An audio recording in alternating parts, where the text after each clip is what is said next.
say, what?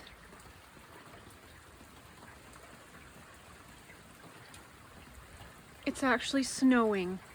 Snow raining. They melt before they come down. Oh no, something.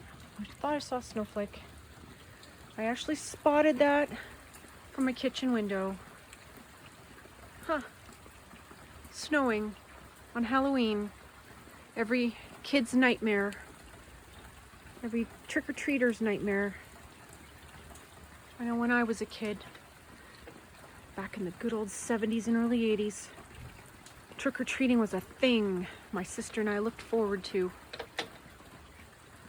Get our stash of candy for quite a long time, because back then a treat was an actual treat. You didn't get candy very often. Not now. It's not special for kids now. But snowing or raining, that could impede your possible candy haul.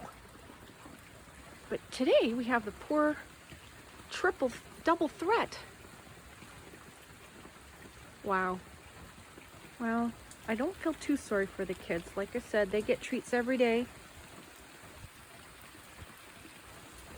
Ooh, it's getting heavier. Huh. Well, snow on October 31st. Good thing it's not gonna... Oh, okay, wait, hang on. Hang on here. Look at my sleeve. Where? Wait, can you see it? There, look. Frickin' snow. Oh well.